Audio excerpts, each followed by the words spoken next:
ఉత్సాహంగా పెట్టుబడులతో ముందుకు వెళ్తున్న తరుణంలో ఈ పేటీఎం బ్యాచ్ ఎవరైతే పేరు నాని, మన దేవినేని అవినాష్, ఎల్ల అప్పిరెడ్డి, నారాయణ స్వామి, తర్వాత అంబటి రాంబాబు, వీళ్ళందరూ మూకమ్మడిగా రాజధాని మీద దాడి చేయడానికి వాళ్ళ 20-30 కార్లు వేసుకుని రౌడీలు తీసుకుని రాజధానిలో వాళ్ళు పర్యటించడానికి వచ్చారండి. పర్యటనకు వచ్చినప్పుడు మేమందరం ఒకే రాజధాని ఒకే రాష్ట్రం, అమరావతి రాజధాని అని చెప్పి మేమందరం పొలాల భూములు ఇచ్చిన రైతులు అందరం ఏకదాటిగా మేమందరం ప్లాకార్డులు తీసుకుని నిరసన వ్యక్తం చేశాం. మేము ఏదైతే వాళ్ళని అడుగుతున్నామంటే, ఒకప్పుడు మీరు అధికారంలో ఉన్నప్పుడు 3 రాజధానులు అన్నారు, అధికారం పోయిన తర్వాత మావిగాని అన్నారు. అంటే మీకు ఒక స్టాండ్ లేదా రాజధాని మీద? ఈ రాష్ట్రాన్ని ఏం చేద్దాం అనుకుంటున్నారు? దశ లేకుండా ఈ రాష్ట్ర యువతని, ఈ రాష్ట్రంలో ఉన్న రైతుల్ని, భూములు ఇచ్చిన రైతుల్ని ఏం చేద్దాం అనుకుంటున్నారు? ఒకప్పుడు ఎడారి అన్నారు, శ్మశానం అన్నారు, ఈ రాజధాని పనికిరాదు అన్నారు, ఈ నేల మంచిది కాదన్నారు.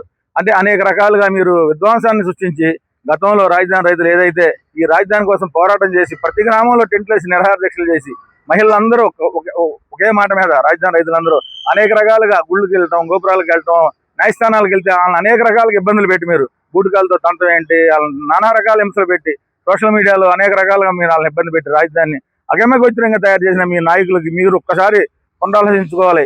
మీకు మైండ్ సరిగ్గా మెదడు పనిచేస్తుందా లేదా? మీ మెదడు పనిచేస్తే మీ నాయకుడు గతంలో 4 రోజుల క్రితం మొత్తం 6 గ్రామాల రైతులు వెళ్ళినప్పుడు, అయ్యా మేము సీడ్ యాక్సెస్ రోడ్డుకు భూమి ఇచ్చాము, కొండవీడి వాకు భూమి ఇచ్చాము, రాజధానిని అభివృద్ధి చేస్తున్నారు చంద్రబాబు నాయుడు గారు, ఈ రాజధానితో మేము ఇచ్చింది కాకుండా మిగతాది మినహాయింపు ఏమన్నా అడిగారు. అడిగినప్పుడు మీ నాయకుడు ఏం చెప్పారు? మీ భూములు మీకు వెనకిస్తాను, మావిగాని పెడతాను అన్నాడు. మావిగాని పెడతాను అన్నప్పుడు మరి భూములు వెనకిస్తాను అన్నప్పుడు రాజధానిలో పర్యటన ఏంటి? మీరు దేనికి పర్యటనకు వస్తున్నారు? ఈ రాజధానికి గందరగోళం చేయాలి, గొడవలు పెట్టుకోవాలి, లేలా అప్పిరెడ్డి కొంతమంది రౌడీలని, అవినాష్ కొంతమంది రౌడీలను తీసుకొచ్చి ఈ రాజధాని అలవాటు సృష్టించాలి.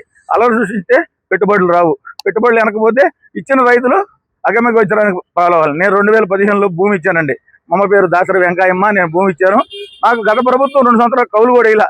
అదే అంబటి రాంబాబు, పేరు నాని ప్రగల్భాలు పలుకుతున్నారని టీవీలో, దాసరి కృష్ణ భూమి ఇవ్వలేదు, రౌడీ, నేను రైతుని, నేను చదువుకున్నా, నాకు వ్యక్తిత్వం ఉంది, ఇలాగా ఏది జగన్మోహన్ రెడ్డి కాళ్ళ కింద చెప్పులను కాదు